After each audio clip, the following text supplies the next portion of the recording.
So, ayan na nga po, nagturuan na po ang mag-amo na si Henry Alcantara at si Bryce Hernandez. Naku mga kababayan ko pa naman to, nakalagay dun sa ID si Bryce Hernandez, taga Matungaw sa Bulacan, Bulacan. Naku, shoutout sa mga taga Bulacan, Bulacan. Tapos dito naman sa isa, kaya Henry Alcantara, taga Duhat. Naku, shoutout sa mga taga Turo.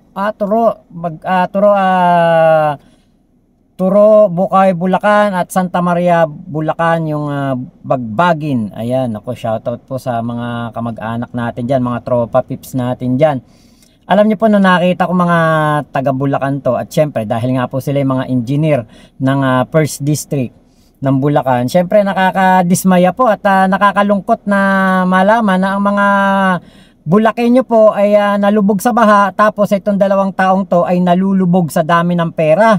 At napakarami pong pera, halos ang mga sasakyan at ang mga pinapatalo po sa casino ay talagang limpak-limpak. So ito po yung video. Okay, ikaw, ayan na pala, nagkakalimon na tayo.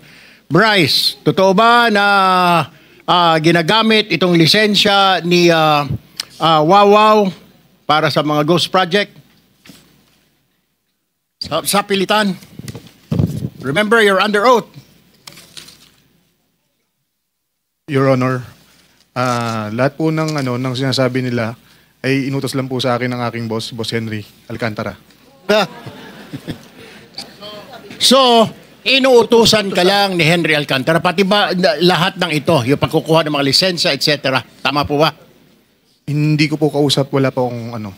Hindi, yung anong sinasabi sa iyo ni District Engineer Alcantara? Paano? Anong utos? Anong utos? Actually, lahat po ng iutos niya, ginagawa ko po. I mean, give us an example, anong utos? Utos mangolekta, utos na maningil ng proyekto, anong utos? Utos na gumawa ng ghost project? Yung pagkuha po ng pera kay Sally, kay SYMS po. Kay Sims. Ilang beses ka na nakakuha ng pera kay Sims? Actually, hindi naman po personal na ako kumuha. Dinala lang po dun sa office ko. Doon din po pinakuha ni Boss Henry. Magkano yung binigay sa'yo at ilang beses nagbigay si Sims? Hindi ko po matandaan ko ilan po yung eksaktong ko ilang beses po, Your Honor. Ballpark, magkano na nakukuha ninyo kay Sims bilang lagay? Yung lagay hindi ko po... Magkano na nakukuha ninyong, let me rephrase that, magkano na ang naabot sa inyo ng Sims para kay Alcantara? Your Honor, ano po, sa totoo, hindi ko po alam kasi kapag po dinadala nila yan, nakabox, nakasarado po. Trabaho ng asawa mo? With all due respect to Senator Sherwin, ano trabaho ng asawa mo? Dati po siyang nasa GSIS. Magkano ang sweldo niya? Hindi ko po alam, Your Honor. So, magkano yung Lamborghini? 30 million? Ang balita ko, pumunta ka rin sa tindahan ng kotse. Tinuro lang ng asawa mo, ito gusto ko, pinili mo kaagad cash.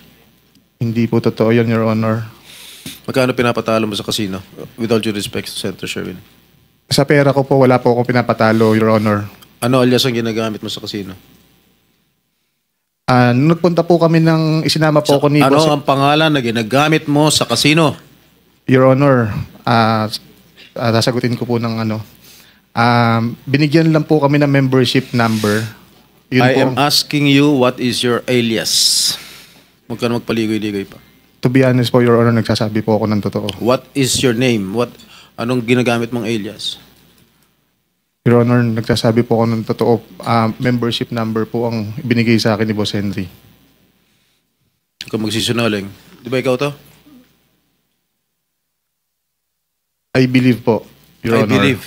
Ay, anong pangalan nakalagay dito? Basahin mo. Your Honor, nakalagay po dito Marvin de Guzman. Oh, ba't hindi mo alam? Your Honor, pag sinasama po ako pagka po sa casino, wala po kaming daladalang membership card.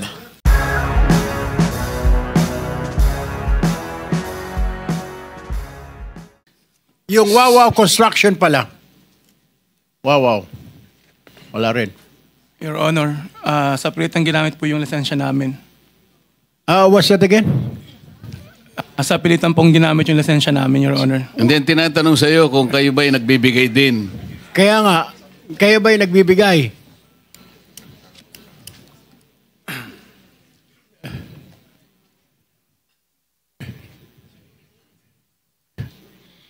Kayo po ba'y nagbibigay din?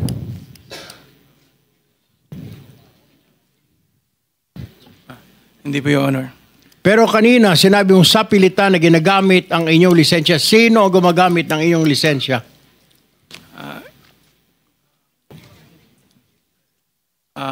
Si Sally Santos po, Your Honor. Sino? Sally Santos po, Your Honor. Sino si Sally Santos? May-ari po ng Sims Construction, Your Honor. May-ari ng Sims. Yes po, Your Honor. Siya lang ba ang... bakit mo nasabing sa pilitan? Eh, pumayag ka ba? I mean, hindi ka binibigyan? Hindi ka walang... di ba mayroong tinatawag na license for hire na 5%? Sa takot po, Your Honor, na maapektuhan ang negosyo namin, Your Honor. Bakit ka matatakot? Siya ba ang nag-apply ng lisensya mo? Hindi si EGB? Hindi po, Your Honor. Lisensya ko po yun, Your Honor. So, pinapagamit mo lisensya mo? So, hindi ikaw ang nagko-construct, kundi pinapahiram mo yung iyong lisensya? Hindi po, Your Honor. Sa pilitan po nilang ginamit, Your Honor.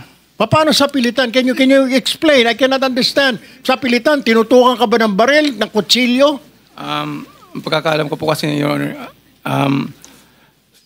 ang nasa likod po nito ay yung mga nasa loob po. Kaya natakot po kami na... Sa loob ng ano? ng DPWH po, Your Honor. So, mga opisyal ng DPWH? Opo, Your Honor. Dito po sa Bulacan, tama po ba? Tama po, Your Honor. At ilan po sa kanila ay nandito ngayon, tama po ba? Opo, Your Honor. Okay. Pwede mo ba sabihin na ito si Engineer Henry Alcantara, na district engineer dati? Tama po ba? Hindi po, Your Honor. Ang nasabi po sa akin ni Sally po ay yung Chief. Sino Chief? Chief Bryce daw po. Chief Bryce. Ayun, si Bryce. Bryce, are you here? Okay, ikaw, ayan na pala. Nagkakalimunawa na tayo. Bryce, totoo ba na ginagamit itong lisensya ni Wawaw para sa mga ghost project? Sa pilitan. Remember, you're under oath. Your Honor, lahat po ng sinasabi nila ay inutos lang po sa akin ng aking boss, Boss Henry Alcantara. So, inuutusan ka lang ni Henry Alcantara, pati ba lahat ng ito, yung pagkukuha ng mga lisensya, etc. Tama po ba? Hindi ko po kausap, wala po akong Hindi, yung anong sinasabi sa iyo ni District Engineer Alcantara? Paano? Anong utos? Actually, lahat po ng iutos niya, ginagawa ko po. I mean... Give us an example, anong utos? Utos mangolekta, utos na maningil ng proyekto, anong utos? Utos na gumawa ng ghost project? Yung pagkuha po ng pera kay Sally, kay SYMS po. Kay Sims. Ilang beses ka na nakakuha ng pera kay Sims? Actually, hindi naman po personal na ako kumuha. Dinala lang po dun sa office ko. Doon din po pinakuha ni Boss Henry. Magkano yung binigay sa'yo at ilang beses nagbigay si Sims?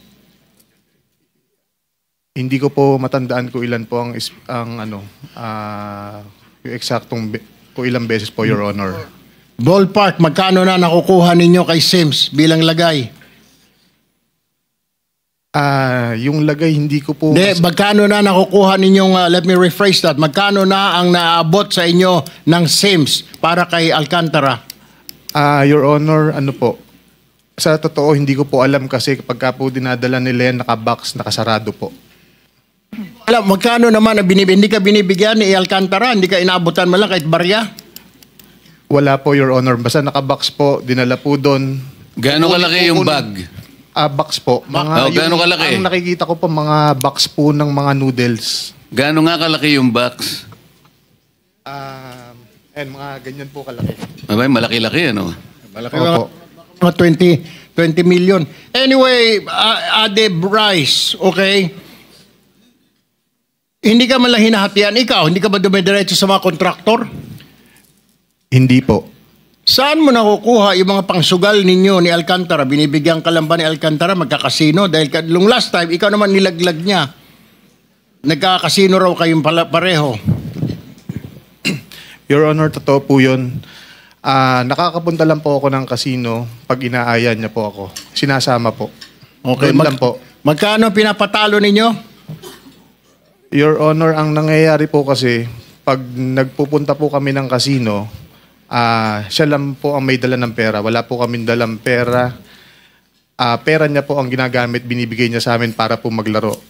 Ngayon po, pagka po naglaro at nanalo, sa kanya po binibigyan niya po kami ng balato. Pag po natalo, sa kanya po, pera niya po. Magkano ang dala-dala ninyo? Kung alam mo, magkano yung dala-dala ninyong pera? Ilang bag?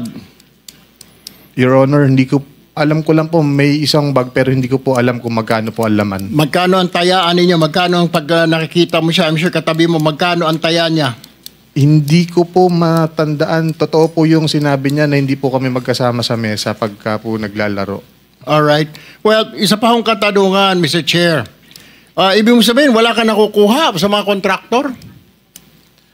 Wala po, Your Honor. Saan nakuha? Paano ka nakabili ng Urus? Na Lamborghini na Urus? Your Honor, sa totoo po yan po ginawang panghanap buhay po. I mean, yung misis ko po, tsaka ako may konting naging pera, nag-share po para makabili doon, which, yung para po doon sa buy and sell. Ang nangapital po talaga dyan is yung kapatid ko. Kaya lang po nakapangalan sa asawa ko dahil meron po kaming share ng pera doon. I have no further questions, Your Honor. Baka may mga Mr. Chairman. katanungan yung kasamahan natin. Mr. Chairman, just to continue with Mr. Bryce. Sandali lang. Sa mga pinagtatanong po kanina ng mga contractors, kung kagaya po ng mga diskaya, kayo po ay nagbibigay din ng porsyento, sumagot po kayong lahat na hindi. Parang lumilitaw po ay yung mga diskaya lang ang nagbibigay ng porsyento at kayo pong lahat ay hindi. Sa palagay po ba ninyo ay kapanipaniwala po yung sagot ninyo? Wala pong sumasagot. Palagay ko sila din hindi naniniwala sa kanilang mga isinagot kay Senator Erwin. Senator kailangan po nating magmadali ng konti kasi para makapag-take advantage po tayo sa presence ng ating Secretary of DBM. Marami pong tatanong tayo sa kanya. Mr. Chairman, at tutuloy ko lang po yung questioning ni Senator Tulfo kay Engineer Hernandez. Magkano ang sweldo ng Assistant District Engineer? Nasa 70,000 po monthly. Okay, 70,000. Pero yung mga nakasulat, nakaregister sa mga pangalan mo na sasakyan, ano-ano yung mga yon? Meron po akong Toyota. Tsaka mga motor. Toyota Supra po, tsaka po yung Challenger po, Dodge. Magkano ang Toyota Supra? Nung time na 4 million po. Magkano ang Dodge Challenger? 7 million po. Meron ka ring mga motor, di ba? Ay, yung motor po, buy and sell po. Ano yun? Bali, yung kapatid ko na nagba-buy and sell po. Di, mga nasa pangalan mo. Hindi ko po matandaan, Your Honor. Meron kang Ducati, 2022 Ducati. I'm sure alam ni Senator JV to dahil mahilig to mag-rider. No? Worth 2.1 million. Meron ka ring BMW R1250 worth 1.2 million. And then, ang asawa mo meron rin, nabanggit na ni Senator Tulfo, meron ring Lamborghini Urus Performante. Tama ba? Magkano yung Urus? Your Honor, ang alam ko lang po, naging share dun is nasa 5 million pesos po. Well, yung presyo niya po talaga, hindi ko po alam kung magkano po. Kasi base, pina-cost out namin to sa customs. Pagbayad ang taxes, ang Lamborghini Urus is 30 million. Ang Toyota Supra is about 10.8 million. Ang Dodge, nasa mga 9.2 million. So kung may sweldo kang 70,000 naman, paano ka nakabili ng 30 million na sasakyan? Your Honor, yung pong Lamborghini Urus is may share po doon, nag-share lang po yung asawa ko tsaka ako para gawin pong konting hanap buhay. Para Ano kumita trabaho po ng yung asawa pera. mo? With all due respect to Senator Sherwin, ano trabaho ng asawa mo? Dati po siyang nasa GSIS. Magkano ang sweldo niya? Hindi ko po alam, Your Honor. So, magkano yung Lamborghini? 30 million? Ang balita ko, pumunta ka ron sa tindahan ng kotse. Tinuro lang ng asawa mo, ito gusto ko, binili mo kaagad cash. Hindi po totoo yun, Your Honor. Magkano pinapatalo mo sa casino? With all due respect to Senator Sherwin. Sa pera ko po, wala po akong pinapatalo, Your Honor. Ano alias ang ginagamit mo sa casino? Nung nagpunta po kami isinama po ako ni Ano Boss. ang pangalan na ginagamit mo sa casino?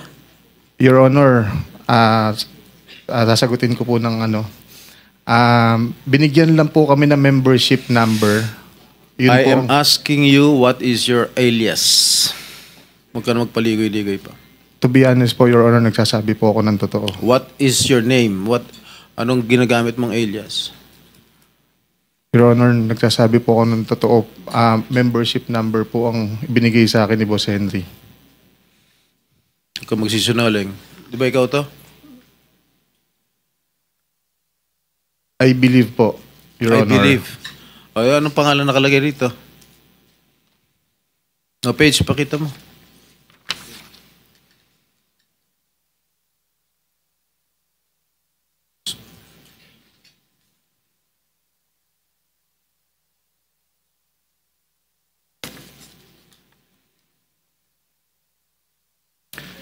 Basahin mo.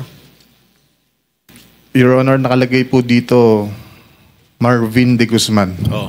Ba't hindi mo alam? Your Honor, pag sinasama po ako pagka po sa casino, wala po kaming daladalang membership card. Paano lumitaw to?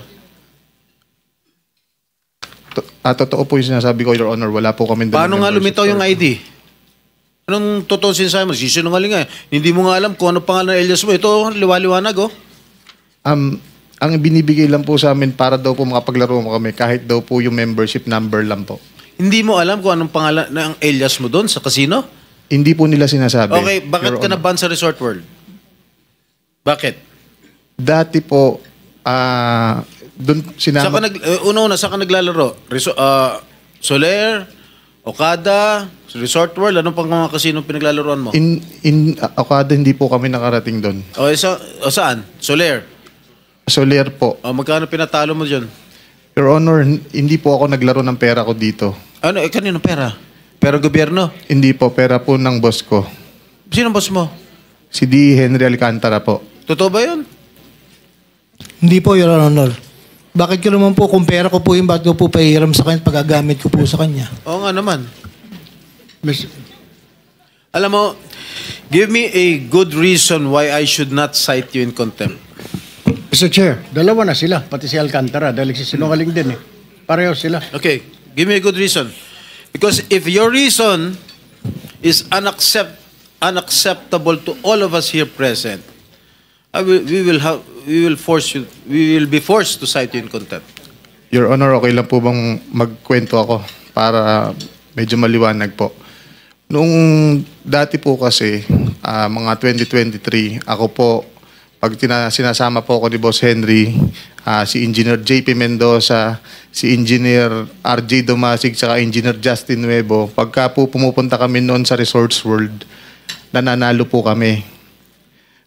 Totoo po, nananalo po kami ng umabot po ng hundreds of millions sa casino. Pero nung kaya po kami naban, Para hindi tayo magtagal, ang tinatanong kasi sa iyo ni Senator Jinggoy, bakit ka nagkaroon ng isang ID na ang pangalan ay De Guzman Marvin Santos? Ito ay inisyu sa iyo ng LTO. Paano mangyayari yun? wala po kung ganyang ID, Your Honor. Basta pumunta lang po kami, sinama lang Ito po nga kami. yung ID mo inisyu ng LTO. Sa LTO law, criminal pa ito Hawak namin yung certification ng Okada, ang registered name mo ron, membership mo, Marvin Santos de Guzman. Kaya kapag hindi ka nagsabi ng totoo ngayon, ikaw ang kauna-unahang masasight in contempt at hindi ka makakauwi sa araw na ito. Your Honor, nagsasabi. Sabihin mo na yung totoo sapagkat dito sa record namin, halimbawa, noong March 2025, Okada ito nanalo ka ng 653,500 pesos. April 1, natalo ka ng 25 million plus. May 2025, natalo ka ng 10 million. Ayun, June 2025, natalo ka ng 14,160,750. July 2025, nanalo ka ng 15,914,000. Ito recorded ito Kung hindi ka magtatapat, I will cite you in contempt. Your Honor, Kanino mo kinukuha ang mga perang ginagasta mo? Your Honor, sinasabi niyo po is Okada po. Ano pa yung sasabihin ko? Ito nga, record nga ito Kanino nang gagaling ang perang ginagasta mo para magkasino ka? Gumagamit ka pa ng pangalan para hindi kayo mahalata. Halata na kayo Pati si Alcantara, ito ang ginagamit niyang pangalan, Joseph Castro Villegas.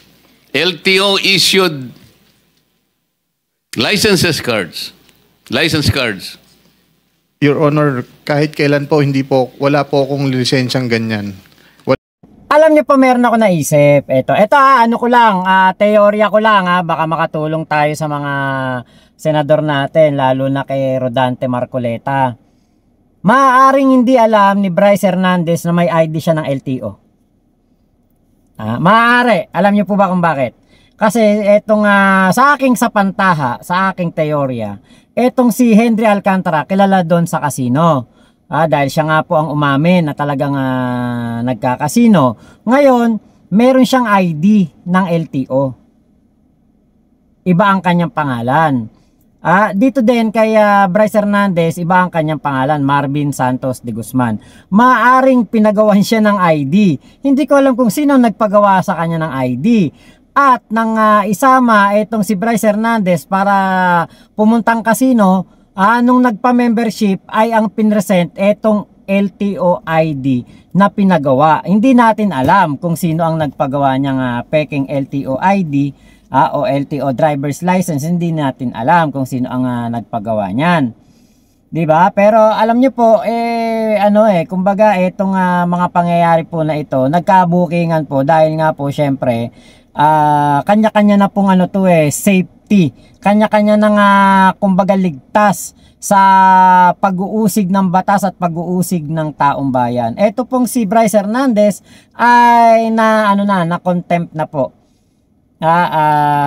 Plano niyang idiin itong si Henry Alcantara sa Senate hearing, pero hindi po nangyari yun bagkus parang safe pa si Henry Alcantara. Kumbaga the more you talk, the more mistake, di ba? Less talk, less mistake ang nangyari, dahil nga po yan ang kagustuhan ni Bryce Hernandez, ayun ang nangyari, di ba? Na contempt po siya. Pinagtataka ko lang din dito po sa nangyayari Senate hearing na ito, bakit ni isang tauhan noong panahon ni Digong wala pong nabanggit ang mga diskaya? Bakit kahit isang senador walang nabanggit ang mga diskaya? Puro kongresista lang. Dininay naman po ito katulad niya si Arjo Ataide, syempre malapit sa puso natin yan si Arjo Ataide, dahil asawa yan ni Maine Mendoza na talagang sinuportahan natin sa Aldab pa lang. Malapit sa puso natin si Maine Mendoza, kaya po sigurado din ako na ang katulad ni Arjo Ataide ay hindi siguro naman masasangkot diyan. Baka pinili lang yung mga isasangkot. Pati nga yung tatay ni Arjo sinangkot so ang problema dito sa mga sinabi ng mga diskaya, walang ebidensya. 'Di ba? Pininpoint lang, sinabi lang ang pangalan pero walang ebidensya. Dapat meron silang matibay na ebidensya na makakapagpatunay sa kanilang kineklaim at sinasabi nila nga na sangkot sa korupsyon ang mga kongresista. Sana maging patas. Kasi ito, napansin ko, walang senador na nasama, walang mga opisyalis ni Digong na sinangkot. Ano yun? Bigla lang kayong nilaktawan nyo yung 2016 at 2022? Mga diskaya, kayo talaga. Gagawa lang kayo ng script no? Halatang halata Tinalunan yung 2016 at 2022. Diba? So, tignan natin kung hanggang saan hantong teledrama na ito. Ang moro-moro na ito na nangyayari sa Senado. Para sa akin, moro-moro alam nyo kung bakit? Saka nakakita noon 2016 to 2022, parang sila yung mga naging ghost contractor. Wala sila. Walang nangyari nung panahon ni Digong. Diba? Sus Mario Joseph na huwag naman tayo maglokohan. Kayo nga ang top contractor ni Digong noong siya ang presidente, tapos parang ang dating walang nangyaring anomalya sa DPWH nung panahon na yon, samantalang alam ni Digong na may nangyayaring katarantaduhan dyan sa DPWH. Siya ang presidente. Nako, hindi nyo na maloloko taong bayan yan pag ganyan. Ano ba yan? Yan ba yung kapalit ng pagprotekta sa inyo o yung pagpasok sa Witness Protection Program? Ididiin nyo lamang ang mga tao na nahalal noong 2022 to 2025 at tinalunan ninyo yung 2016 to 2022. Nako.